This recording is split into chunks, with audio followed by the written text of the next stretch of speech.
की एका पीडितेने सांगितलं की चाकणकर स्वतः तंत्रमंत्र विद्या करत होत्या आणि अक्षरशः आपली अनामिका कापणे.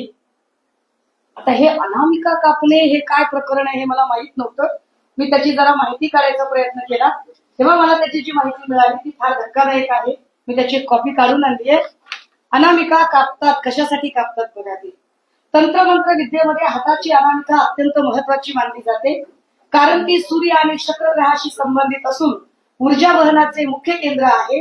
या बोटाचा वापर मुख्यत्वे मंत्राचा प्रभाव वाढवण्यासाठी, विशिष्ट मुद्रा करण्यासाठी किंवा एखाद्या व्यक्तीला वशीभूत करण्यासाठी केला जातो. या बोटाद्वारे ऊर्जा शरीरात प्रवाहित किंवा शोषित केली जाऊ शकते.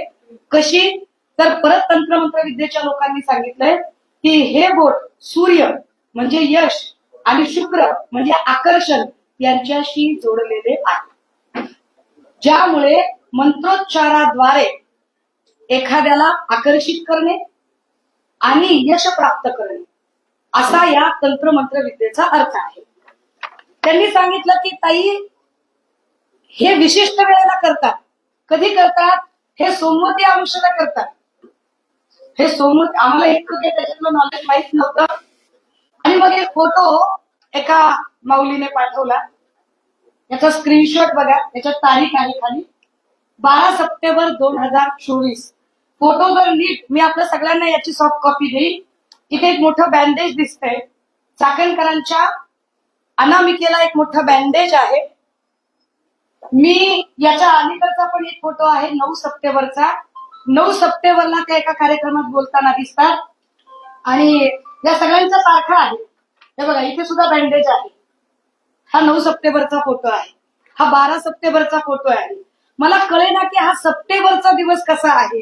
आणि मग हे सगळं शोधल्यानंतर लक्षात आलं की 2 सप्टेंबर 2024 ला सोमवती अमावस्या होती.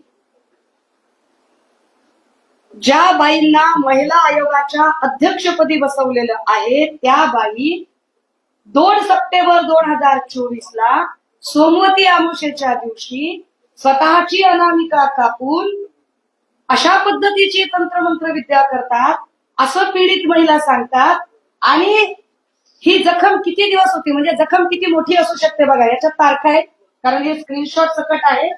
याच्यातल्या जर तारखा बघितल्या तर साधारणतः 20 डिसेंबरचा पुन्हा फोटो आहे. मग जखम छोटी छोटी झाली. हे बघा, इथे बँडेज आहे, याच्या मी सॉफ्ट कॉपी देईन आपल्याला. त्याच्यानंतर 28 डिसेंबरला जखम अजून छोटी झाली. सप्टेंबर ते जानेवारी पर्यंत ही चाकणकरांच्या हाताला जखम होती. अशाच पद्धतीची जखम अजून एका व्यक्तीला होती, पण त्याचे फोटो अजून आले नाहीत, तेही फोटो निघाले.